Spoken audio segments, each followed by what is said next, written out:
And we thank you very much for joining us on the starting lineup. This is round 2, and it's great to have you with us. Starting lineup is brought to you by Play It Again Sports in the Fremont Shopping Center, Battlefield and Fremont Springfield. Great deals, folks. You can't go wrong. By Citizens Bank of Rogersville, which has 2 locations. One is adjacent to Highland Springs, and the other is in Rogersville itself. By Swing Right Golf at the south end of Campbell Avenue, a little bit north of Nixa, and you can swing that golf perfectly right there at Swing Right Golf. And by Marshfield Chevrolet at the I-44 exit. A couple of left turns. You're on the outer road on the other side of I-44 and driving right into Marshfield Chevrolet. I'm Ned Reynolds. Scott Purrier. And Art Haynes. And Art, we got a guy on the line that really probably tried to kill your ratings on the radio back, toward the end of the sports talk run there, but was unable to do that. And he's now in an airport down in Texas, leaving the Big 12 media days for football. We welcome in the Ginger Giant, Wyatt Wheeler. Good morning, Wyatt. Yeah, people will probably say I tried to kill Art's ratings, but in the end, they say I actually tried to kill him. And he never showed. He never returned to that show. So. That's true. That's true. Wyatt, did you have a few Monster Energy drinks down at the Big 12 football days? Now with their big sponsorship, and what are your thoughts? I've been reading a lot of stuff the last couple of days that there are people that feel like the Big 12 didn't get enough money for all it's giving up rights wise. Yeah, there's each school gets about $1 million, and then you look at the $1 million, and then just for a jersey patch, for a field patch, and on-court patch. So it's just like it's not. But when you're giving up that for men's basketball, women's basketball, football. Then $1 million doesn't sound like nearly enough, but it sounds small enough, and it goes with the Big 12 patch. I don't know. It just sucks that it has to be that ugly green color. I mean, these traditional purple and white uniforms that Bill Snyder installed at Kansas State are just turning into. They're going to have a great green. But you look at a Monster Energy drink; they change these colors and everything. These guys just decided to come stand right next to me and start yelling. What the hell is going on? It's celebrity status. What's going on? This happens to every star in an airport. The people come around. Follows Wyatt wherever he goes. Exactly. Yeah. I'm just sitting there minding my own business, and a group of 4 of them come over like, we're going to stand right next to this guy and talk as loud as possible. Are they keeping the language civil? I don't know. One's wearing a Texas Tech sweatshirt, so I mean that might be some of the problem. No, maybe Cody Campbell. Yeah. Art. Strange. So Wyatt, what were your other takeaways from Big 12 media days? The Texas Tech stuff was funny. It's just been a bleep show with all that. I'm just sick of all of it, and I'm sure you guys spent some time talking about the doofus from that went out there and just made a fool of himself with one of the questions he asked Brett Yormark. But Yormark decided to fight back a little bit and try to make a fool out of him. So outside of that was really funny. It's good for the Big 12. It's the most interesting thing going on, and it's the thing that keeps it relevant at the moment. I mean, it's been an offseason where all we're doing is talking about Sorsby and Texas Tech and how much money they have. So, it's sometimes good to be the villain. It's sometimes, they brought Sorsby in to try to score more than 0 points in a college football playoff game, and of course they don't have that now. So we'll see if a kid coming off a torn ACL can can push them to another Big 12 title game. But, BYU is going to be pretty good. Houston's going to be pretty good. So it's just, everything's just revolved around Texas Tech and that controversy. And that's just kind of how it's been for this entire offseason.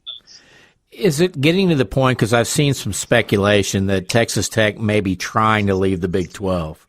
And try to be an SEC team or a Big Ten team. Can they coexist, Texas Tech and the Big 12, and not only the other schools, but with Brett Yormark? They can try all they want, but who the hell's going to take them? It's just like they're not an SEC brand. if the Big Ten desperately wants to get into Texas a little bit, I guess they can make that move since they have the money. But you look at what's going on with the Senate bill that people are trying to pass. I don't know how much steam that's catching on with that. There are, if they could be locked in there to where that's their best option moving forward. But it's, where are they going to go? Would they be independent? I don't think they don't have a Notre Dame brand. They're Texas Tech. The only thing they have is a billionaire that just likes to talk a whole bunch and try to act like he's the king of the sport and everything. And it's been really, I don't know where they would go. It's Texas Tech still. They need to be real about who they are sometimes. And it's just been that type. There's a type of delusion that's come with them having one good season and a whole bunch of money. Wyatt, heretofore at the Big 12 and all the attention and so forth in the media, it has surrounded Deion. Has that begun to subside a little bit? He was healthy. Yes, it has subsided a little bit with all the controversy going on. The crowd around him wasn't as deep. They're coming off a 3-8 season, and they're not. I picked up 15 out of 16 in the Big 12 this year. They just don't have the offensive line, which has always been the problem around them. The defense is going to be questionable outside of the secondary. Freshman quarterback that's, he was one of the best in the country out of high school, but you're not surrounding him with the best. And, I think they're in for another rough season just looking at everything else. And, he's still Deion. He was out there making those quotes that you're used to hearing from Deion, just talking with the swagger and the personality that he has.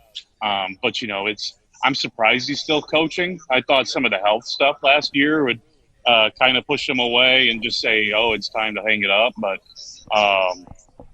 hats off to him for attempting to keep going, I guess. But I don't know why he's doing it. To be completely honest with you. Arthur? Why do you think Iowa State falls off a cliff without Matt Campbell? Yeah, they're due to fall off a cliff, especially this year. I think that they have some good defensive pieces that they brought over. Jimmy Rogers, South Dakota State, we watched how good they were in the FCS with Missouri State and ruling the Missouri Valley Football Conference. He had a decent season at Wazoo and comes back to a region that he's used to coaching in. But, yeah, that entire roster – pretty much transferred to Penn State. And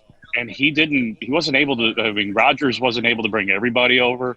Their quarterback is the guy who started against Missouri State for Arkansas State in the Xbox Bowl. And I wasn't blown away by him. He had some good moments throughout that game against Missouri State, but they're probably going to be last unless some of the scheduling stuff kind of throws them off a little bit. But Iowa State's in for a rough year. Wyatt, you've been at this now coming up on a year here soon after trying to single-handedly gut the Kansas State Athletic Department and its programs in terms of success. What are your opinions of Brett Yormark and I guess the media contingent? I think the general public that doesn't know him and just sees things here and there think he's pretty much a clown. Is that accurate?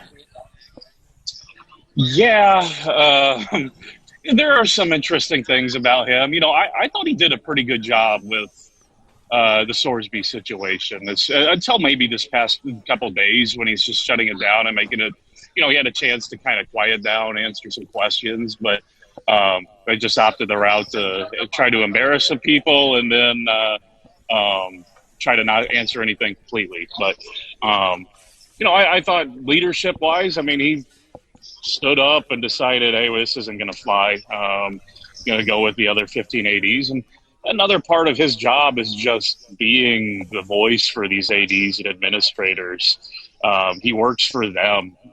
So as much stock as you want to put into him making some of these decisions, people are still voting on it. There's a bunch of presidents, there's a bunch of ADs that approved this monster deal. It's going to get them $1 million when a lot of people think probably underpaid on that. So I look at it that way too. But you look at some of the innovative crap that they've done. So you look at that glass floor at the basketball tournaments was such an utter disaster.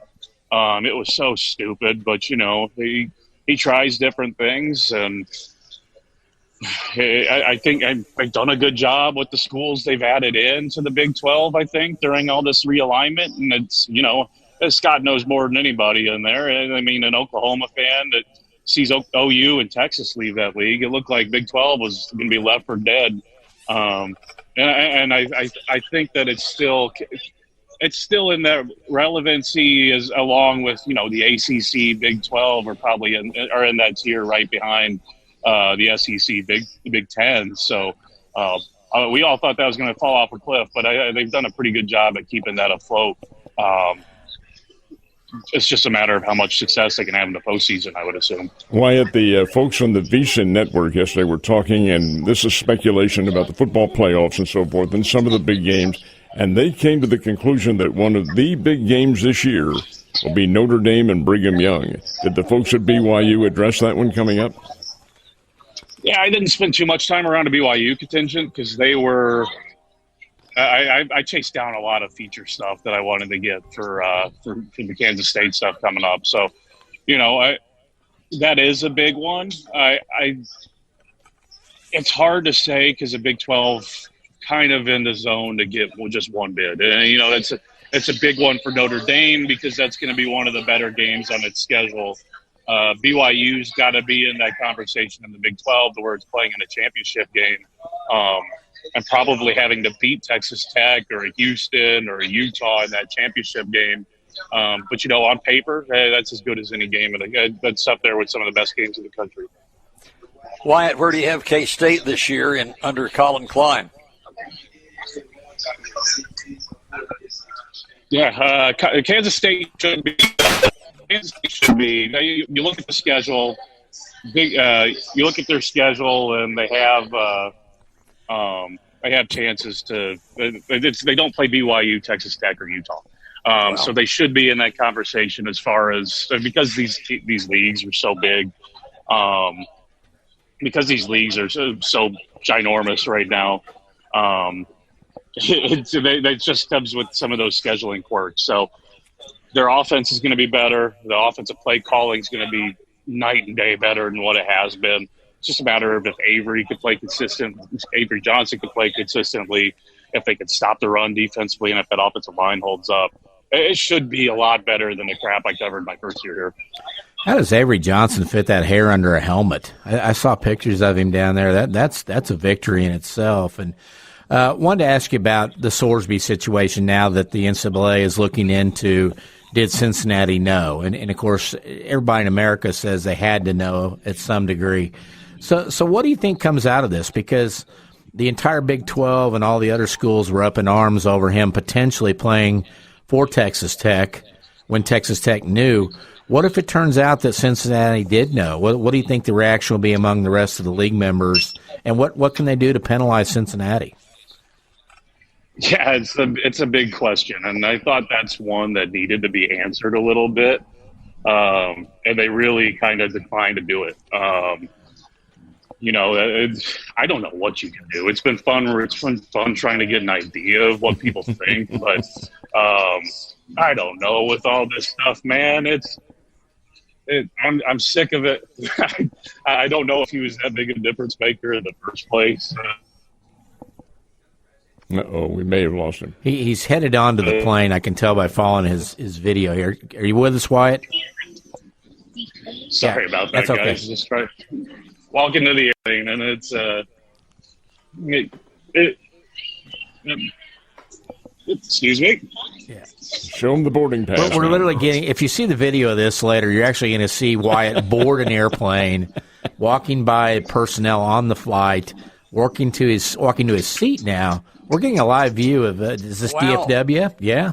You're looking live. No, this is love. I like love. You get away from the a lot of the just returning your rental car is a lot easier. So.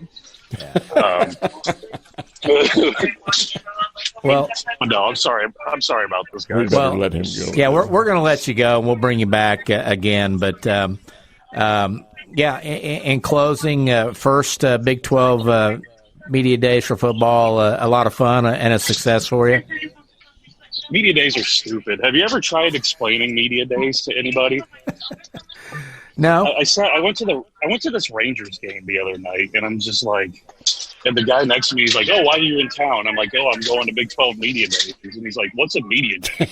And I'm like, I was like, this is going to sound really stupid to him, but I flew from Kansas City to get here to talk to people who live down the street from me.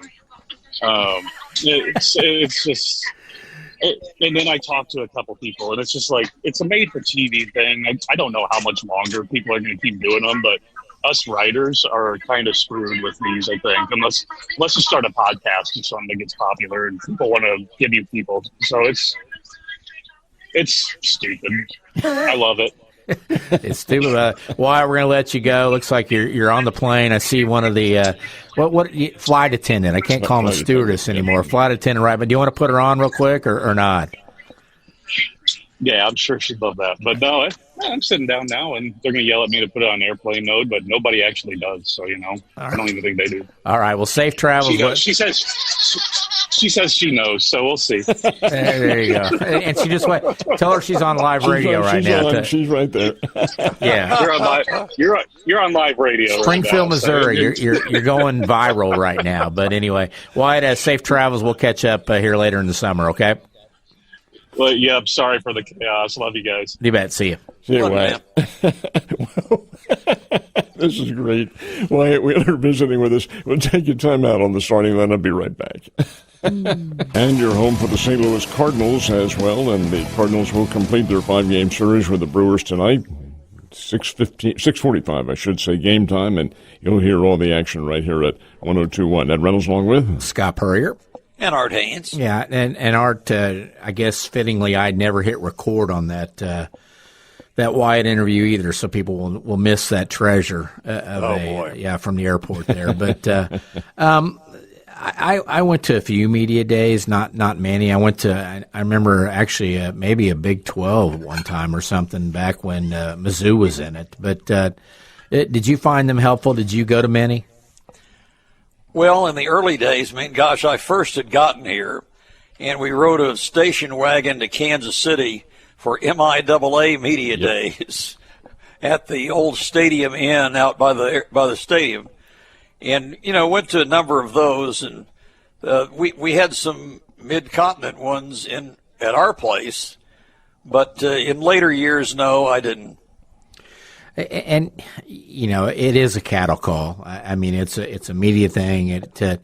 The only thing really noteworthy that came out of it this week, honestly, was the exchange between Yormark and the Texas Tech fan site guy. That went viral with his questioning and Yormark's kind of mic drop answer and didn't really answer anything. But, interesting. And I think it does bring up a good question now that the NCAA is looking into Sorsby and what did Cincinnati know. You had such an uproar by those league members. We're not going to play them. We're not going to schedule Texas Tech in anything because they're trying to play a guy that they knowingly committed violations. What about the school that knew that their guy was doing it and he played for him for 2-3 years, I think, at Cincinnati? What do you do?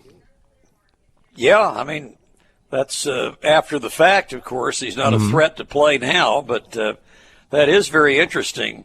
How that would be dealt with. And do you even take punitive measures when a situation like that is no longer going to exist? I think it's pretty interesting. Art, did you, and I think the answer is yes, before the Bears joined Missouri Valley, were you here during any of the MIAA years? Oh, yeah, that's what I said. When I first got here, my first 4 years we were in the MIAA. Well, they used to have their media day up in St. Louis. And there was one, and this may have been before you got here, but there was one in which Don Corbett, the coach at Lincoln, got up and said, "I'm here to announce that my star player, Lamont Pruitt, will not be playing." And you good Lord, the media's up, and what is this? for the first month of the season. Dramatic pause. That was a little before my time. But I remember when we had one at our place, and Coach Corbett was talking about losing Harold Robertson and Tim Abney off his previous team. He said, we have some young men, they're fine young men, they just have no ability. I would think that if anything after the fact that the NCAA and the Big 12 could do, it would be fine them for what the lack of institutional control thing that they throw out there every now and then is. Yeah. You guys knew this. And again, that means nothing. Yeah, all it means is probably a fine, would you say?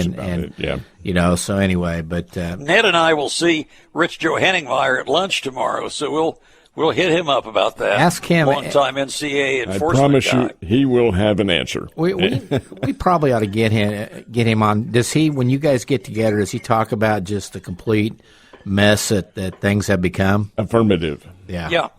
And what are his thoughts? Well, the enforcement division is kind of toothless really right now, but boy, does he have some stories about when it did have teeth. He does. And I feel bad. John Duncan is the head of that department, and he's a Glendale grad. He's a friend of ours. Great guy. His hands are tied in a lot of cases because they're going to get sued left and right by whatever they go after. And they, can they afford that? Yes. But do they want to spend the money on every little nickel and dime suit? No. Scott, I think I told you this. He ran in our turkey trot last Thanksgiving, and I met him on the way. And I said, hey, can we get you on the air? He said, sure. You call any time. I can't tell you very much. Well, and I think I've said on here before, my wife and his wife were college roommates. And so when I was at Drury and we went to the Indianapolis area for GLVC things, we would try to get together, and I would take my wife occasionally there, and we'd go to dinner.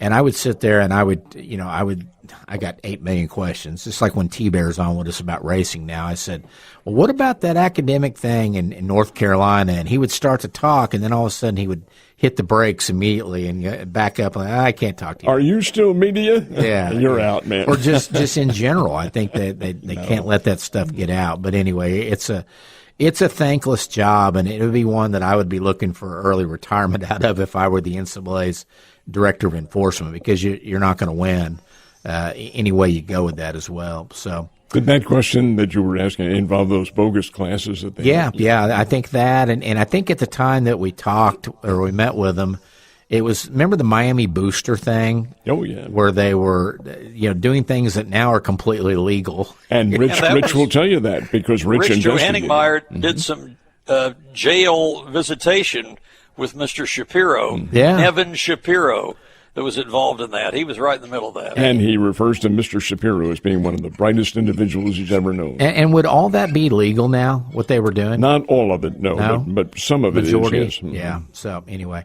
Art back had a day off from the World Cup yesterday, back in action today. How intent will you be as a viewer the rest of the way? Will you be pretty engaged? Yeah, I will. Yeah. I'm looking forward to England versus Norway on Saturday. That should be a really good one. Mm-hmm. And I told Ned in the first hour that it kind of blew my mind, but the USA-Belgium match Monday night drew 40 million U.S. viewers. Right. The England-Mexico match the day before drew 44 million in the U.S. Yeah. Yeah, and so that tells me that, yes, it will not have the interest from in terms of the parties and things like that probably, if Team USA were still playing, but people still care. Yeah, I mean, the USA fans are eaten up by the World Cup. How much that will carry over beyond the World Cup remains to be seen. But I think there will be a bump, and I think it'll be lasting at some degree. Who wins it? Boy, I don't know. Probably France. That's what I would think, France. And they've got a big one today, 3 o'clock on Fox with Morocco. I mean, France would be heavily favored, but again, if you can somehow keep it to 0-0 or 1-1 and get to penalty kicks, you never know. Well, 6 of Morocco's starters are from France. Yeah, that's just it. Really? It's French Morocco is what it is, yeah. And apparently the captains of the two teams are best friends, and it's really interesting. And you just think, I mean, Morocco's 10 miles from Spain, if that. The Strait of Gibraltar, and France not that far away. That's exactly it. Was it you, Art, that said, or somebody that on that England-Mexico matchup at the Azteca, I wouldn't want to be a fan from England in that stadium. Yeah. And I'm surprised. Of course, we didn't see any stories about it. I mean, if you're a Spurs fan, you can't leave Madison Square Garden without getting assaulted. But I guess if you're from England in the World Cup, you're okay getting out of a stadium in Mexico City. So go figure there. But Royals back down to earth offensively last night. Your thoughts? Yeah, they were. It was a bullpen game for the Royals. And Randy Dobnak, who they picked up off the scrap heap, pitched 5 2/3 innings for him. No runs last night, so good for him. But they couldn't score, and after scoring 16 and 15 the two previous games. That's very similar, Art, to what the Cardinals did in the second game of their doubleheader on Tuesday night. They pitched a guy named Bruce Zimmerman, who they signed the day before and then let him go right after he left the mound, designated for reassignment. And I think he knew this was going to be the case. I was good to see the Cardinals win last night. You know, I said I hope they'd win 3 out of 5, and they're going to be doing good to win 2 out of 5. Yeah, but they will be. They did get a win last night, much needed. Well, and they'd lost 7 in a row to the Brewers, too. So, I mean, you need to kind of reestablish that you're there to compete with them in the division. And we talked yesterday with that good young pitching and the good young position players that Milwaukee's rolling out there now. That the Lara kid made a tremendous catch in right field last night. Did you see that? Yeah, well, now I did see him. He had 2, actually. Well, he butchered one in the first inning because the sun got in his eye. Yeah, but he came back and had to turn his body, 180 to get one, then made a diving catch. And they got a lot of guys like that. We had, you were gone, we had Max Gifford on. Max is calling games for their Double-A team down in Biloxi, and that is Milwaukee's Double-A, and they are loaded. And those guys are coming. Jesus Madej, the number 1 overall prospect, is on that team too, and Andrew Fisher, I think 28 homers now already in this season. So, hey, we need to take a break because we're going to have Clay Harbor on with us here in just a couple minutes. So we will do so. We'll take a timeout on the starting lineup. Plenty going on, folks. Stay right where you are. It is great to have you with us on the starting lineup, and welcome back. Starting lineup brought to you by Play It Again Sports, by Swing Right Golf, Marshfield Chevrolet, and by the Citizens Bank of Rogersville. I'm Ned Reynolds, along with Scott Purrier. Art Haynes. And we got a special guest on the line. He's a former Missouri State Bears football standout, former NFL tight end, former contestant on The Bachelor. We were just talking about that off air. One of our favorites up in the Chicago media world. Lots of NFL talk, always from Clay Harbor. We welcome in Mr. Clay Harbor. Good morning. Good morning, guys. How are we doing today? We're doing great. We were diving into the Bachelor world. Ned went there. I didn't, I think. Ned asked the question. But still single, still shopping, still trying to keep mom happy, and you're not doing a very good job of it, right? Oh, yeah. I told you guys right before we got on here that every day my mom's asking me, hey, did you find a wife yet? I'm like, Mom, you'll probably know before I get down on the knee and pop the question. You'll probably meet her before, I drop down on the knee. So nothing changed since yesterday. We're still working on it. It'll happen at some point. But you got 3 grandkids from, your other son that went to Missouri State, Corey. And, now you're just being greedy, I think. When you're out in public, are you more recognized for media stuff in Chicago, your NFL days, or The Bachelor? So it's funny because it all depends on where I'm at. If it's by the demographic of the crowd, if it's a bunch of guys or football fans that you would think, then yes, it's the media thing. But honestly, as crazy as it is, because it was so long ago, I would have to say it's still The Bachelor. Hey, you're that Bachelor guy that happened to play 9 years in the NFL. It's funny that's how people remember you. I guess when you got the helmet on, they can't see your face as much. But in the media field, it's starting to creep up, but I would still say The Bachelor has the slight edge. Clay, I know you had been doing work as a color commentator on a lot of college games. Is that still in your schedule? Yeah, unfortunately, I'll be working a lot with Illinois State and Ball State this year. No, the Bears are no longer in the Missouri Valley, which is great to see them in the Division I level. I think that's awesome. Love to see the program progressing there. But, yeah, a little Illinois State, some action, and that's fun. That's probably the form of media that I enjoy the most, just being at the game, the flow of the analysts going back and forth. The most, in my opinion, it's the most difficult one too. The studio is fun, but you got a script, you got a producer in your ear. Radio, same thing. It's long form. As far as calling a game, it's probably the most fun, but the most challenging, and that's the one I really look forward to progressing in. Clay, other than the color on the college games, what else are you doing media-wise? Yeah, so I work for the Chicago Sports Network, which we have the rights to the Blackhawks, the Bulls, and the White Sox. But we also have a football and an all-sports show. The all-sports show is called the Chicago Lead, and the football show is called the Big Pro Football Show. Trust me, I've tried to get them to change the name. That's not the most original name I've ever heard, but Big Pro. We've got nominated for Emmys our first 2 years running. It's a great show. I got two great co-hosts, but that's 5 days a week, football and all sports, and it's a lot of fun. There's always something to talk about in Chicago, whether it's the Cubs or the Sox. I know you guys don't like them down in Springfield, the Cardinals fans over there. But the Bears, the Bulls, Blackhawks, so big sports city, a lot to talk about. And I never thought I'd be talking about hockey when I was sweating down in training camp at Missouri State and, the 100-degree days down there. But it's a lot of fun. I really enjoy it. Clay, I think all three of us can't wait for the football season to get here. We're in that kind of lull right now in the sports world in a lot of ways. A lot of optimism around the Chicago Bears, with what Caleb Williams has done, that good young core of especially offensive guys, Ben Johnson coming back for another year.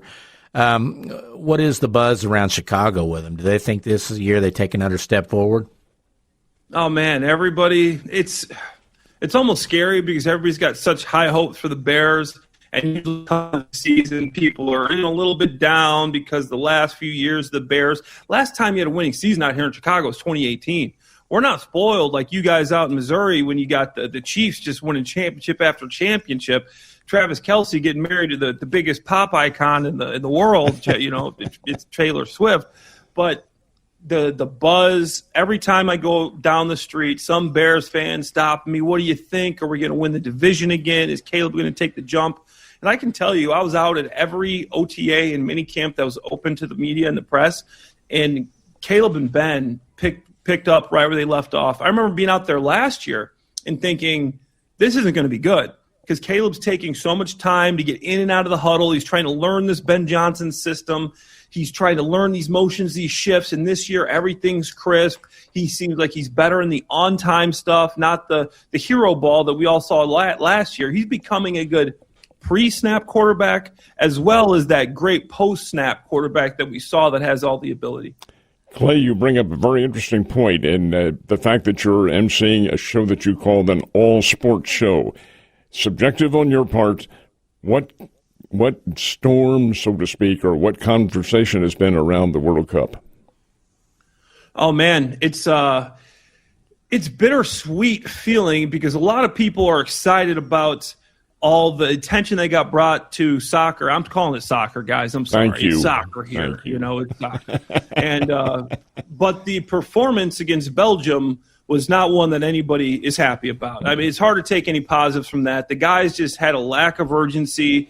It was almost like they were tired or scared. It just shows you how far away U.S. soccer really is. And obviously, there's a couple of big wins there early in the series there, early in the World Cup, and you lose to Turkey, and then you think you can get back because obviously you get your guy back. That there's a little bit of a scandal there, but they really just didn't show up, and everybody's pretty disappointed, pretty embarrassed. The callers on radio, the people you talk to in the street, and it's pretty upsetting. And I've never really enjoyed soccer until this year, and I was one of those guys that I started getting into, and I'm into it. I'm there. I'm going to watch the rest of the World Cup to me, it was always the flopping guys, the guys rolling around on the ground. Like, the guy barely touched you. Try getting hit going across the middle by a safety, and then I'll let you flop. You're not flopping because a guy stepped on your toe. But, I get it, and I'm starting to get into it, but it was disappointing how they ended. But I still think it was a net positive for U.S. soccer. Clay, what's the thought about the White Sox? Do people think they're for real? Oh, man, they think they're for real. And like I said, our network actually covers the White Sox. We do our show on every home game for the White Sox. We actually do the show from right field. And it's funny, just from the beginning of the season, walking into the rate to do the show, and now walking into the rate to do the show, the crowds, the energy, the people, you're just seeing so many more fans. You could count the number of fans at the beginning of the season. I mean, you lose 100 games 3 straight years, you don't blame them for not coming. Now this young team, you got young players, Colson Montgomery, you got all these guys, that Sam Antonacci that are really – Mooney Murakami hasn't even been playing for the last over a month. So there's just so much hope, and this young pitching staff, everybody's starting to really believe that this could be the best team in Chicago, which if you had told me that at the beginning of the season, I would have honestly said, hey, we might need to get you checked in somewhere, and I think you got something going on we need to figure out.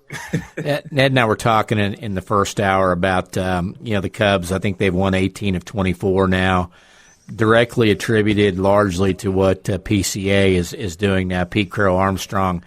Last year, tremendous start for him, kind of a ho-hum blah second half. This year gets off to the ho-hum blah start. There were a lot of Cubs fans that were scratching their heads and wondering what they really had. Is this kid a superstar in waiting? Is that what we're seeing right now? I hate to say it. I was one of those guys wondering. I'm like, did we really need to pay this guy this early?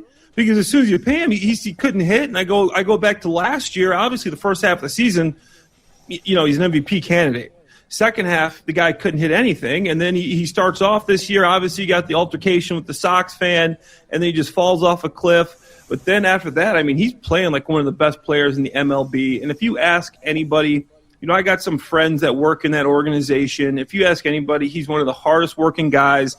The players love him. He's one of the guys that you love to have on your team, but you hate him if he's on an opposing team. But he loves the game of baseball. He brings energy every day. The fans absolutely love this guy. You go out to Wrigley. I love going to Wrigley Field, having a beer, maybe sitting in the bleachers. And if you count the number of PCA jerseys, it's unbelievable. He's definitely the most popular guy in that team. And for what the Cubs are doing with that pitching staff, I mean, you got to give some credit to Craig Counsell, because the amount of injuries that they've just had, and they've had to bring up some guys and put them on a start after being on the team for 3 days. I mean, it's really incredible. But I'd like to see them be a little more consistent than, like you said, 18 of the last 24. I mean, there are peaks and valleys, man, but let's get this one flattened out a little bit. I think probably later in the season, I think you'll see that. And this is a Cubs team that's a veteran ball club. Clay, I know your schedule is very limited, but have you had the opportunity to come back home here for a while? I haven't had a chance to get back to Springfield in a minute. I definitely want to. Definitely during the season, come check out a game. I think homecoming this year. I've already talked to some of my old teammates out there and talked about getting some guys together, because I miss it. I think when was the last time I was in Springfield? I think it's been a couple of years, but definitely need to get down there and see how everything's going. It may have been a TV game that you did. Yeah, that was actually an away game that I did. It was, okay. Yeah, that was a MAC game as well, an away game, and unfortunately didn't get down to Springfield for that. But I'd love to definitely get down there, get on the field, watch some ball. Haven't been able to see them since they've really, bumped up the level, but that'd be a lot of fun. Yeah, that's what I was going to ask from afar, how much you've been able to follow the Bears, and how much pride do you take in them making a bowl game the first year of FBS? Yeah, I haven't been able to follow them, but me and my brother, obviously, Corey, obviously we both went to Missouri State we were on that 5-year plan. He used to redshirt back then. Didn't get a doctorate, unfortunately, but still the 5-year plan. But seeing them make the bowl game, I think that's excellent. You always wonder how you're going to compete when you move up to that next level. But when you have the right mindset and you believe that is possible, and there's no difference. There's no difference between these guys just because they're a step ahead of us. you learn that obviously coming from a smaller school, FCS, to playing in the NFL. When you go to that practice, you go, wow, this is still football. And if you play good football in the FCS, you can play good football in the FBS. And I think that's what Missouri State showed, and I'm excited to see what happens this season. And, Clay, I think you'd be shocked by the atmosphere now at the game, the crowds, the energy. Everybody's really into it. Oh, I'd love to hear that. I remember there were some times we'd go out there and I'd be waving to my mom, my grandma. I could see my entire family in the stands. Unfortunately, I could hear them too. I'm like, hey, Mom, what did you think of that catch? And she's talking back to me. But it's good. It's good to hear because, that definitely means something when you're a player and you're on the field and you got your university and there's fans behind you. It gives you that little bit of extra motivation. I know we all say that it doesn't matter where you play, when you play, but there's something to that for sure.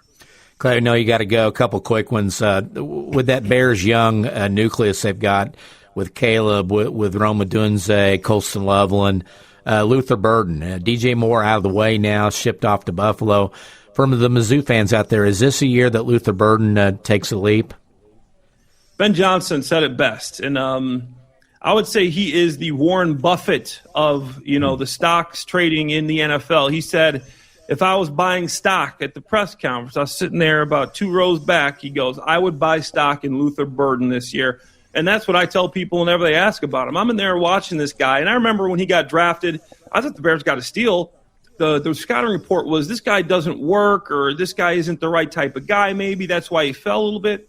This guy's one of the hardest workers on the team. He's one of the first guys on the field. You hear the guys talk about him. He's catching 100 jugs after practice. He's staying after with Caleb. He's meeting up with Caleb in the offseason. Ben Johnson said him and Colston Loveland were the 2 guys that were in the weight room the whole entire offseason. This guy's all football. He's quick. He got kind of labeled as a slot player that can only catch the quick passes and get upfield. He's got a full route tree. I'm watching him run. He's running comebacks. He's running X. He's doing Z. He's running slot. This guy's going to do everything. With DJ gone, I would not be shocked if Luther Burden has over 1,000 yards. And then you mentioned Colston Loveland. Colston Loveland's the other guy. And I know in Kansas City you guys know what it's like to have a good tight end. I think this guy could be the next Travis Kelce. I'm not saying he's marrying Taylor Swift or a pop superstar, but the guy is uncommon. I've played with a lot of good tight ends in my day. He's so fast. He's quick. He runs like a wide receiver. And the thing I like about him the most, he is just a tough son of a gun from a small town, baled hay, detasseled corn. Like, he's just a hard worker. He blocks. He works. Great routes, unbelievable hands, big body. I think Colston Loveland and Luther Burden, if you guys play fantasy football, Ben Johnson's offense this year, now they're in the second year. They're in the collegiate level of this. I mean, they're not still in the 100 level. They're in like the 300 level. When I was at Missouri State, I was taking 100 level everything. They're in the 300 level. So I think these guys are all going to take a jump, and it's going to be an exciting year for Caleb, Colston, and Luther. All right, Clay, real quick. Rams are the consensus choice of everybody, all the media, to win it all. How about Clay Harbor? Hard to go against the Rams, man. Unfortunately, I had an experience playing against Myles Garrett. Yeah, he's pretty old because, I was still playing back then. In one game in 2018, I played against him, and I broke my wrist. If the people are watching on air, I mean, you could probably see the scar right here. This was from trying to block a rookie, Myles Garrett. I mean, this guy is a freak athlete. He moves like a wide receiver, but he's 265 pounds, 6'5". I think you add him, you had Trent McDuffie, you guys are very familiar with him, to that defense with that same offense. Matt Stafford, my former quarterback with the Lions, one of the hardest working guys I've ever been around. I still remember him waking us up at 6:30 to get in the meeting room to watch film before the early film session. I think it's hard to bet against those type of players, those type of guys. Staff's going to have them right. He's not going to have them thinking that thing's going to get handed to him. So I got to go with the Rams. Clay, always enjoy our time with you. Hopefully we can catch up during the football season, get your mid-season thoughts, things like that. Got to ask you, the Bachelor and Bachelorette appearances, when you sit down for beers with your boys, do they always want the inside dirt, the scoop? Are you allowed to talk about what happened behind the scenes on those shows? Oh, yeah, I give them all the dirt, but mostly it's not the boys. It's if they come out with their wives or girlfriends, and I'm just sitting there explaining the show. but they get forced to watch it sometimes because, it's like one of the honeydews, honey, we got to watch The Bachelor on Monday. So when they start watching, they think it's embarrassing, but then they get hooked. So, yeah, half the time we're out, I'm explaining what goes on behind the scenes. When the cameras aren't rolling, you get to spend more time with the main character, the main, protagonist of the show, or is it what you see on TV? Is it edited? So, yeah, one of these days I'll have to give you guys the ins and outs. I know you're dying to know. We'll have a tell-all episode there, yeah. Clay, thanks again. We appreciate your time, and enjoy the rest of your summer. My pleasure, guys. You do the same. Chicago media icon Clay Harbor, former Missouri State Bear, and we'll take time out on the starting lineup. Be right back. I don't think I'm violating any rules here since we're all in the same building, but the Kansas City Chiefs will have their midsummer or late summer little get-together down here in Springfield. It's July the 20th. It's all put together by The Cave, which is also in this building, 104.7. And indeed, we'll meet out the Alamo Draft House, but that is July the 20th is when we're going to be here. Art had a question from the text line wondering where someone can watch the Art Haynes documentary. We promise Art is not holding out on folks, but there's a process with this. Can you explain? Yeah, so the filmmaker has it entered in some more festivals, and I think the last one is maybe in September. After these finally run their course, then I'd like to think they'd be available on YouTube or some other streaming source, but don't know that yet. Very good. Well, so we'll maybe we need to get Dina on and talk about that and see what the process is. But yeah, and so that was not like the Apple Butter Making Days Festival. These are actually, which is one of my favorite festivals out there. But anyway, absolutely. So, are you going to cover one this year? Yeah, I went when we were on the other station. Went down there and did a remote. And you brought us back Apple Butter. Yes, I did, and that was probably one of my favorite assignments that we've done. Hey, Art, tomorrow we're going to visit with Caden Bogapole. Be joining us, so we'll talk draft. We've also got some other stuff lined up. We're going to talk Missouri Milestones website, which is really a cool website during the Guy Newcomb's segment with the guy who's founded that. So, but interesting to talk to Caden the day before the draft to see if there's anything coming down the pike, in terms of teams that have been spending more time to talk to him or what. But he's at home in Jackson waiting to see what happens. And we will have baseball tonight right here with the Cardinals and the Brewers in the final game of their 5-game series, and we are out of time. Great having you with us here on the starting lineup. Ned Rattles along with Scott Purrier. Art Haynes. And we will be right here tomorrow at this very same time, same place with the starting lineup. See ya.